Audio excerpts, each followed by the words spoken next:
I'm delighted you guys all joined us here today. As you see, we have a lovely view of the mighty Columbia and the mighty plant site and these beautiful hills. So I'm sorry about the wind, I couldn't control that, but I actually think this is the most beautiful place we'll visit today. As you can see from the drive, it's obviously a wetland. So this is Julia, she's with Food and Water Watch, and she's doing a lot of work on this issue. I'm going to talk to you guys a little bit and just facilitate some of the conversation, but Julia knows the most about this plant. And then after this stop, we're going to go to the fish hatchery, where we're going to actually see the spring that Nestle is proposing to take water out of. And after that, we're going to do a nice hike at Herman Creek. So, great. Well, thank you, Loriann. I'm Julia DeGraw with Food and Water Watch. I'm their Northwest Water Organizer. One of our main campaigns here in the Northwest is trying to stop Nestle from opening up a water bottling facility here in Cascade Locks. Just to give you a little bit more background about Food and Water Watch, because it sounds like folks are maybe a little bit unfamiliar with the organization, we've been around for about 3.5 years. We're based in DC, and we focus on the most essential resources, food and water, that keep humans alive. So we focus on food and water issues, and they realized, especially with Nestle trying to get their foot in the door here in the Northwest, they really need to have an on-the-ground organizer working on water issues. So that's why I'm here. We have about 60 employees nationwide, and we have a large office in DC and another large office in San Francisco and a few satellite offices throughout the country. So if you have more questions about Food and Water Watch, definitely feel free to approach me at the end of all this, or during the hike, about our organization. But to jump in with the Nestle issue, this is the site where Nestle would like to build an actual water bottling facility where they would actually have all of the equipment brought in to the site to actually make the bottles on site, so the machinery to make the bottles on site, so plastic pellets would be brought in. So there'd be up to 200 truckloads a day driving through town, dropping off the plastic to make the bottles and picking up the final product of bottled water and shipping it all over the region. They also want to bottle 2 sources of water. They would like to bottle the spring water, which is the spring that we're going to be going up to later today, and they also want to bottle the city's municipal water. They want to be able to bottle just the city's groundwater and sell it under their Nestle Pure Life brand. So they want to be able to, it'll be what they call a 2-line facility, and they will bottle the spring water under the Arrowhead brand and the city's municipal water under the Nestle Pure Life brand. Now, what makes this case really unique is that in Oregon, Nestle, first of all, Nestle doesn't have a water bottling facility anywhere in the Northwest region, anywhere, which is pretty incredible. We want to keep it that way. In Oregon specifically, it's unique because in most cases where Nestle wants to open a water bottling facility, it's a very local fight. It's something that the local community finds out about fairly late in the game and tries to jump in and change what's happening. In this particular case, we found out about it really early on, and we found out that in order for Nestle to get access to the spring water, a water rights transfer needs to occur. Currently, the spring water, Oxbow Springs is the name of the springs, is being used by the Oregon Department of Fish and Wildlife for a fish hatchery, and Oregon Department of Fish and Wildlife, or ODFW as I'll refer to it throughout this conversation, is the only group that has rights to that water. So in order for anyone to get access to it, a water rights transfer has to occur. So the city of Cascade Locks is asking Oregon Department of Fish and Wildlife to transfer its water right, part of its water right to that spring water, to the city, who will then sell the water to Nestle at a consumer rate of like a fraction of a penny per gallon to Nestle. What city? City of Cascade Locks. Cascade Locks has been approached by Nestle to go through with this water rights transfer, and that's why the city has requested that ODFW move forward with it. So what's going on right now is it's a water rights transfer regarding a state-level agency, so therefore it's a state-level campaign. We're lucky in that fact that like anyone anywhere in the state of Oregon can have a stake and a say in this, because we're asking Oregon Department of Fish and Wildlife to please not move forward with this water rights transfer. So that's every other fight that's happening in this country to stop Nestle from opening up a new plant is generally a very localized fight. This is the only one in the nation that I'm aware of that is that's a state level issue, which is kind of exciting, and so I'm really glad you could all make it here today. In terms of the process of how does that water rights transfer occur, and like how does Nestle actually get access to it, the city and Oregon Department of Fish and Wildlife entered what they call an intergovernmental agreement, and it's a year-long process in which the Oregon Department of Fish and Wildlife has, your dog is adorable, Oregon Department of Fish and Wildlife has agreed to consider the city's well water to see if it's good enough for, basically what's going to have to happen is if Nestle uses part of the spring water to bottle, if they actually consume part of the spring water to put it into bottles, the Oregon Department of Fish and Wildlife is going to have to get that water that's being used by Nestle from another source. So that other source is the city. So right now, Oregon Department of Fish and Wildlife is going to test the city's well water on a set of fish for an entire year. The smolt, I think they're about to hatch sometime this month, and they're going to start a 12-month-long process of seeing how the fish fare in the city's well water. And so it's literally a year-long process. And at the end of that year-long process, if Oregon Department of Fish and Wildlife decides that the water is indeed adequate from the city to use for a fish hatchery, they would ostensibly sign off on the water rights transfer. And then the next level of decision making beyond Oregon Department of Fish and Wildlife would be the Oregon Water Resources Department has the final say on whether or not this water rights transfer will actually go through. So we're literally at the very beginning right now of a year-long process in which the ODFW is going to be testing the city's well water on fish, which is why we've got some time to actually build up like a statewide campaign on this issue, and also to do some organizing here in Cascade Locks and see if we can get the citizens to also ask Nestle some really challenging questions about, whether or not this is what's really best for their community. How much are they going to be giving up for a handful of not family wage jobs? It's like they really, I think we could really get somewhere about, encouraging local people to really question whether or not this is the kind of industry that the gorge needs right now to create jobs. They are promising about 48 jobs. They're promising 48 jobs, and what has happened, and there's case study on this. We have a report that kind of has gone through and studied what Nestle's done in many local communities across the country, and they notoriously overpromise and underdeliver. They generally deliver about half the jobs they promise, and they are not family wage jobs. And the injury rate and the safety of these jobs is really disturbing. It's more dangerous than other factory work.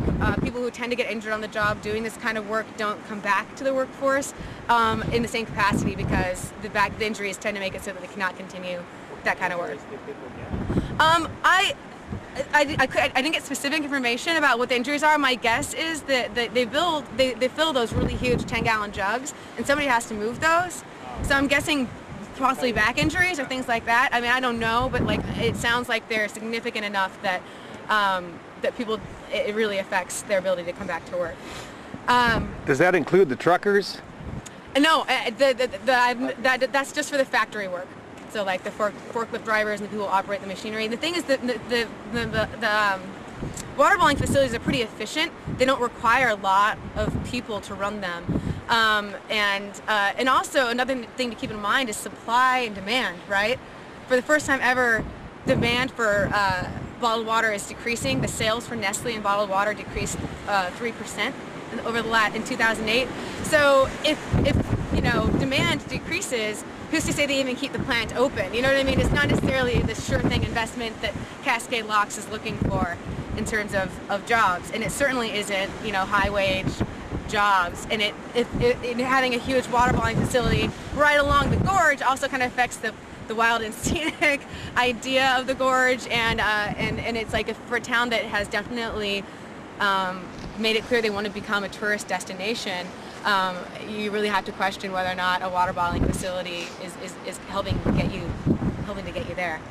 Is this part of the city right here?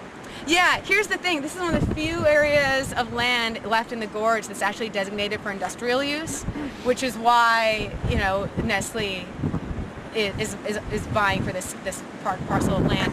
And Oxbow Springs is the closest springs to this area, so it would be the cheapest and easiest to get water from that spring to this site.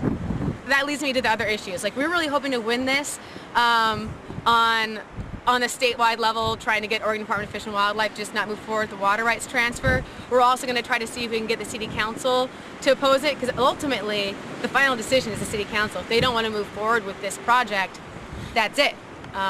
And so we're going to definitely try to work on a local level to make that happen as well. But that's definitely, you know, an uphill battle, because the jobs in an economically depressed community are just really, you know, it's a very tantalizing thing. It's also the agency, though, too, right? They have to make the decisions about the water. Well, right, yeah. So, like, that's the thing, is like that's why we're hoping to win it with the Oregon Department of Fish and Wildlife. And if it gets past that level, we will try to win it with the Oregon Water Resources Department, which also will have an official public input part of their decision-making process. But all that said, there's other issues other than the water rights transfer and the marring of the Columbia River Gorge. They also need to be able to have the trucks, the 200 truckloads we were talking about, up to 200 truckloads a day. The roads here are not graded for that. Winapa is like not an option, because it is like the main road through town, and it's just been very clear that that's not going to be an option for Nestle to use for their trucks. The only other option is the frontage road, which we actually, I think we're on for a short period of time, and it's surrounded on both sides. The frontage road is surrounded on both sides by protected wetlands, and that road is not graded for that level of truck traffic. So the road would have to literally be regraded, and whether or not that's even possible because of the protected wetlands on both sides is extremely questionable. And it also gives us another area in which we can fight them on it. You know, like the environmental impact of expanding a road into protected wetlands is a huge issue. And the water would have to be piped across I-84 somehow, you know what I mean? Like how you're crossing all sorts of different designations of land from the spring to this water bottling site. So there are a lot of other issues facing this, other than facing the, you know, this water bottling facility, other than this this water rights transfer issue. So I just want to make that really clear, that it's like the buck doesn't just stop on the water rights transfer, although we really are hoping to win it within this year or the next 2 years on the water rights transfer level. People have been asking, like, well, what about the Columbia Scenic Gorge, you know, area, you know, protection? And since this is part of the city property and it's zoned for industrial use, it's really hard to make any kind of an argument. You know, like there's some. You can make an argument about impact to the scenic area by saying that these trucks are going to affect air quality and quality of life, for that matter. But like the air quality issue is something you can talk about. Talking about the fact that it's not a huge amount of water they want to actually take from the spring, but still they're literally going to be taking water out of the ecosystem and completely out of the watershed, and that's a consumptive use, and that you got to wonder how that's going to potentially affect the water table. And across the board, and like people always make jokes about like, oh, drought, we never had drought in the gorge, it's not possible, but it's like, well, in the summertime they do though. Well, A, there can be drought, B, climate change is happening, and all of the spraying water is snowmelt from Mount Hood, which can be, you know, vary depending on climate change. And the thing is that there have been case after case after case where Nestle has pumped water to a degree that seems to be drying up people's wells, or springs are going dry. And they always make the argument that, oh, that's not our pumping that's having that effect. They always make that legal argument, and they tend to win. So it's like once they have it set up, they always say, oh, you know what, if there's a drought, we'll stop pumping. But they never stop pumping. They've never stopped pumping before when a community has had adverse effect.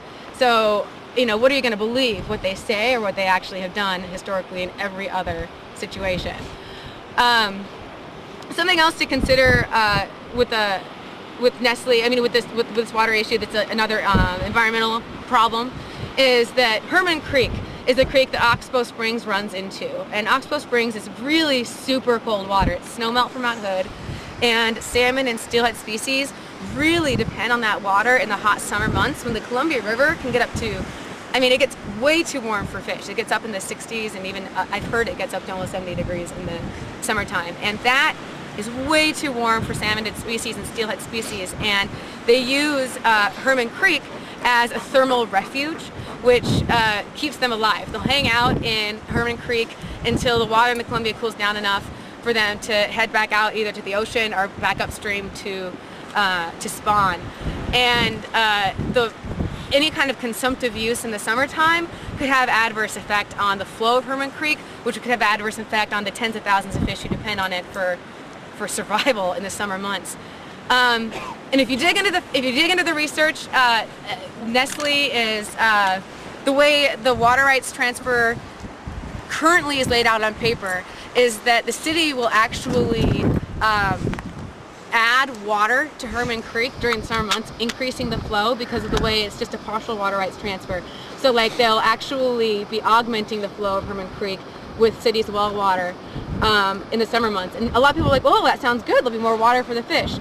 The city's well water is actually a few degrees warmer than the spring water from Oxbow Springs. So even if it is more water in the summer months, it will warm up Herman Creek, and you really don't want this water even 1 degree warmer than it already is, because it's what is optimal for those native fish species that are really depending on this stream for their survival. And again, taking into account climate change, these thermal refuges are going to become even more and more important as climate change continues. So I mean, I know we've been standing here for a long time and it's windy and kind of cold. I can answer people's questions, but that is kind of the lowdown on it. I think the only other thing I want to throw in here is just the fact that we also really need to consider how we want to use water in the future. Water is essential to survival, not just for humans, for all living things on Earth. And do we want to be living in a world where this increasingly rare and scarce resource is going to be commodified and put into little plastic bottles and shipped all over the country for billions of dollars of profit for multinational corporations? I mean, is that the direction we want to see this increasingly rare and scarce resource going? I just watched the movie Tapped recently. It's a documentary on bottled water, and it's as I was doing my little wrap-up spiel there, I remembered that something that's really important is the environmental justice implications of the plastic. People really don't think about. I forgot 2 general points. One point is that 80% of plastic bottles in this country don't get recycled. So we're just throwing them away, and a huge portion of those don't even make it into landfills. They actually make it into ecosystems in the Western Gyre and the ocean, and are destroying wildlife. And then on the other end, people really don't think about the fact that there is refineries that actually make the pellets that plastic bottles are made out of, and they are literally poisoning communities. In certain towns in Texas, people are in towns near these facilities have extremely high rates of cancer and birth defects.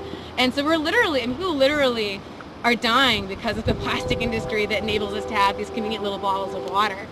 So that is definitely a whole other issue that people need to think about before they buy that $1 or $2 bottle of water. It's like, is that really is that the route we want to? And also the health implications of drinking water from a plastic bottle, because the chemicals in the plastic are not have been linked with cancer and any number of other ailments. So it's not healthy for us, and we are working with a lot of our allies in fighting to keep water in public trust and as a public good, and to stop the bottled water industry from coming into rural communities and exploiting them. A lot of our allies are definitely groups that are concerned about the implications of the plastics, in that industry. So that's one of our many, points that we make and allies we work with. Any other questions? I could ask Lori just briefly why this is an issue for Park, who is concerned about Mount National Forest. Well, the trucks will be certainly adding to the pollution, to the air pollution in the Columbia River Gorge, which is part of Mount Hood. So we have pretty defined air quality standards for the gorge, and they could certainly be exceeded if there's 200 trucks going through this area. And actually, I just remembered, I'm sorry, the well issue, the potential well issue. I did not talk about that. Is that all right? Okay. It's something that could really potentially affect the National Forest directly is that if you were to look at a map, which I wish I had like, a picture of a map right here with me, but if you were to look at a map of exactly where the spring water hits air, it's right on the border of Mount Hood National Forest. It's outside of that border, but it's right on the edge. And usually what Nestle will do, or what a water bottler will do when they want to bottle spring water, is they have to actually drill a hole and pump the water out prior to that spring water hitting air. And so the only places that really are viable and that make sense for drilling this kind of well to pump the water is on Forest Service land. Currently, Nestle's smart. They get that that's a very thorny issue and it would require a huge NEPA process, and that the Forest Service, that's just a whole other can of worms, so to speak. And so they are not currently actively seeking a way to drill that well. What they're saying is they're analyzing the geology of the area to see if there's some other way in which they can get the water to this site, maybe using a gravity fed system, and they're using any other number of catchphrases. But it seems that it would make sense that sometime in the future, possibly after this water rights transfer goes through, if it goes through, might be when they would start trying to make moves to drill a well on our federal land, because really I've never seen any other way of doing it. So that's another potential threat that is not active right now, but that's something we're really concerned about and want to keep an eye on to see if that's something they move forward on.